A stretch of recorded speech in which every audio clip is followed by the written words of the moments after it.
Merci beaucoup, Ariane. Je vais vous faire une grande faveur. Je ne danserai pas. Je n'ai aucun talent pour aucun des arts dont on s'occupe quand on s'occupe de culture. J'aime, je suis un consommateur, mais je ne connais pas la musique, je ne connais pas le théâtre, je ne connais rien. Mais j'aime, je suis un consommateur. Et il en faut puisque tout ça est fait pour des consommateurs.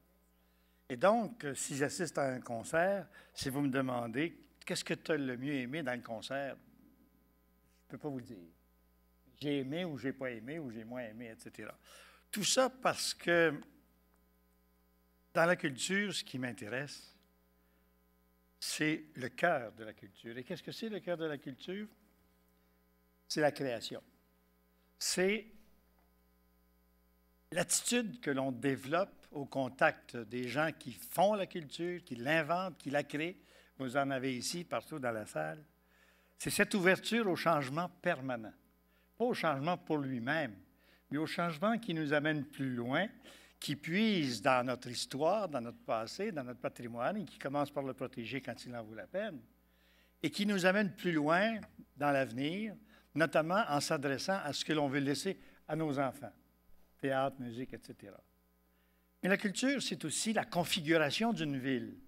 Comme collectivité, on peut se donner la ville que l'on souhaite.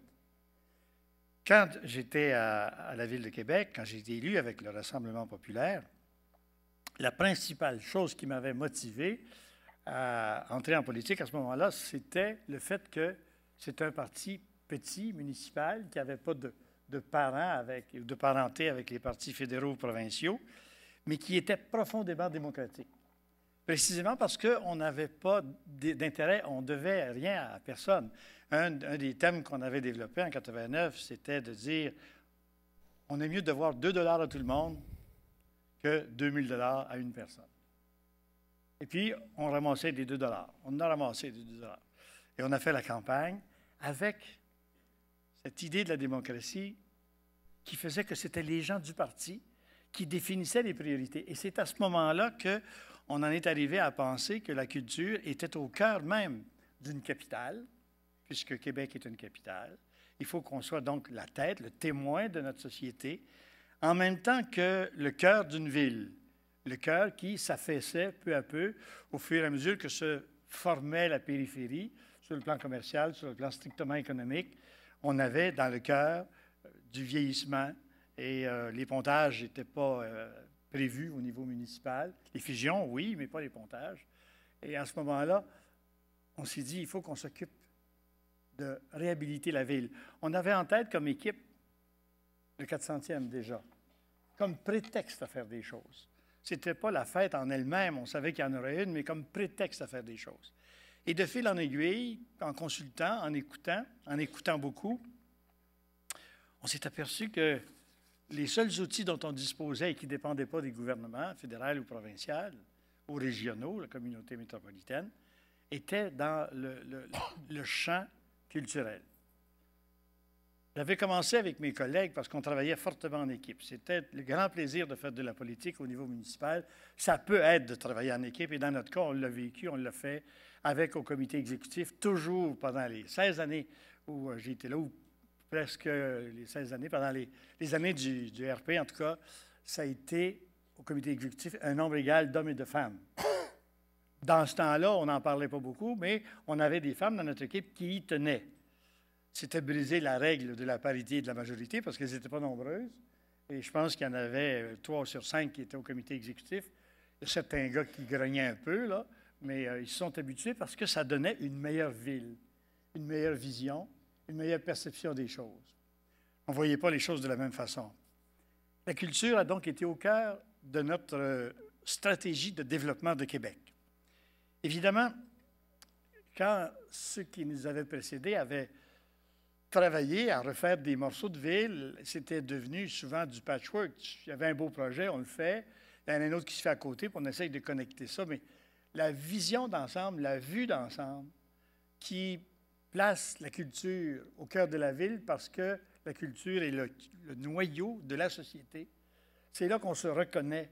Pas une culture d'exclusion, mais d'inclusion.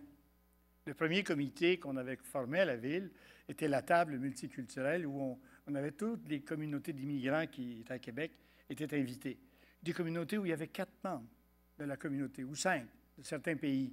On avait cette table de l'immigration pour essayer de développer des mécanismes d'inclusion. La culture, si on n'avait pas eu cette préoccupation, vous ne seriez pas ici aujourd'hui. Pas parce que vous n'êtes pas capable de vous réunir, parce que ce bâtiment n'existerait pas. Ce bâtiment était dans les livres de l'Hôtel de Ville, si ma mémoire est bonne. Jacques Fizette est là, il peut me le dire. Moi, je n'ai pas une très bonne mémoire en vieillissant, là. Mais lui, il en a une bonne. Tout à l'heure, j'ai demandé quelque chose, je ne me souvenais pas. Alors, je ne peux pas me fier sur lui. Ce bâtiment était voué à la démolition, comme tous les vieux bâtiments de la Côte d'Abraham. Quand on passait sur la Côte d'Abraham, on regardait à droite, les maisons étaient toutes abandonnées, fermées, l'une à côté de l'autre. Et souvent, les gens qui passaient sur la Côte d'Abraham ne passaient pas sur Saint-Vallier derrière. Alors qu'on voit un étage sur la Côte d'Abraham, il y en a 4 derrière du même bâtiment. Et il a été sauvé à cause d'une chicane fédérale provinciale. Pas le bâtiment, le budget pour le réaliser. On avait travaillé fort avec le gouvernement fédéral pour obtenir sa participation à la réhabilitation des nouvelles casernes en face de l'Hôtel-Dieu. Le fédéral avait fait sa part dans André-Marie appelait ça comment? Les tenailles, là, je ne sais pas quoi, là, le mur là, à l'extérieur qui est fait où on peut se promener. À l'intérieur, ça appartenait au gouvernement du Québec. Et on a demandé au ministère, est-ce que vous ne pouvez pas restaurer votre partie, vous aussi? Et on dit, il faut demander l'aide du gouvernement fédéral. On va voir le gouvernement fédéral ensemble. Le fédéral dit, on veut bien, mais il faut que vous nous cédiez les bâtiments. Alors, au niveau du ministère de la Culture, ils ont dit, il n'y en a pas question. Puis ils avaient parfaitement raison. Je me souviens, quand j'étais là, on avait établi cette règle-là, d'ailleurs. Je me sentais un peu responsable de ma propre turpitude, vu de ce point de vue-là. Et on avait sauvé quelques bâtiments de l'achat par le fédéral. Jean Chrétien voulait acheter 1 kilomètre le long du Saguenay pour faire un parc national. Le gouvernement avait refusé, avec raison aussi. Donc, c'était dans cette appropriation par l'argent du territoire, et du territoire souvent culturel de Québec. Le ministre fédéral était Gilles Loisel. Gilles Loisel était ministre des Finances, responsable du Conseil du Trésor. Il avait été fonctionnaire avec moi au ministère des Communications. On avait été délégués du Québec ensemble, lui à Londres, moi à Bruxelles. Et on était des amis assez proches. Il est même, avec sa femme, parrain et marraine d'un de nos enfants. J'ai appelé Gilles, j'ai dit, tu ne vas quand même pas rapatrier au fédéral cet argent-là. Il en a parlé à Marcel Mars, qui était responsable du secteur militaire, je pense, le ministre de la Défense. Les casernes étaient tombées dans son budget. Il voulait faire autre chose avec ça. Et Loisel a tordu pour que l'argent reste disponible dans la région. Et c'est là qu'est arrivé Michel Choquette, un fonctionnaire, qui dit, il y a un magnifique projet qui s'appelle Méduse. Quand on me l'a présenté, je n'ai rien compris de ce que c'était. Parce que je visualisais, quand on a une approche traditionnelle, tu visualises des bâtiments, des lieux, théâtre, musique, etc. Mais je ne savais pas exactement ce que c'était.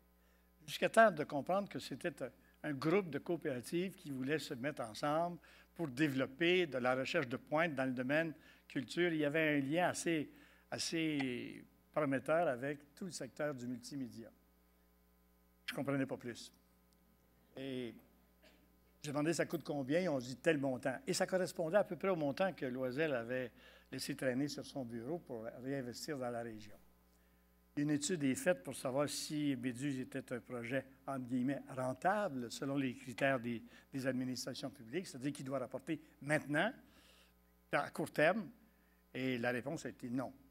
Ça peut peut-être rapporter 1 % du montant investi, puis encore, c'est pas sûr qu'ils sont capables de payer des taxes. Bon. L'argent du fédéral était là, on l'a pris, on l'a mis sur Méduse, et on a commencé, en gros, la réhabilitation du centre-ville autour de ce bloc culturel. D'autres sont arrivés par la suite très rapidement. La Bordée s'est installée à côté alors qu'elle a laissé sa place, Mme Allaire, à Gros-Bec. Mais c'est un choix de mettre la Bordée avec Agnès Maltais là où elle est. Il y a eu les syndicats d'enseignants qui voyaient ce qu'on voulait faire au centre-ville. Et j'ai eu un contact avec un représentant qui est sur votre conseil d'administration qui me dit on pourrait peut-être faire quelque chose. On a fait visiter les bâtiments qui appartenaient à une amie de M. Larose, qui était mal enfant. c'est ce qu'il nous a dit. Mais on ne lui a pas dit qu'il y avait un syndicat avec nous qui visitait pour acheter.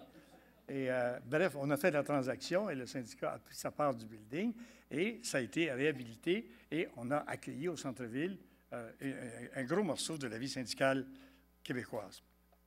On pourrait énumérer les bâtiments qui ont été sauvés, etc., mais je reviens à l'essentiel. L'essentiel, c'est qu'on puisse accepter que la culture ait plusieurs formes. Mais le cœur de la culture, c'est la capacité d'accueillir la création, les créateurs, de leur donner le moyen d'exister, de leur faire confiance, et en leur reconnaissant un droit à l'erreur au moins égal à celui qu'on reconnaît aux entreprises et aux autres institutions à caractère économique. Ça, c'est important. Les gens qui sont dans la culture ont aussi le droit, surtout quand ils sont dans le domaine de la recherche, de ne pas trouver. Ils ont le droit de prendre du temps pour réaliser.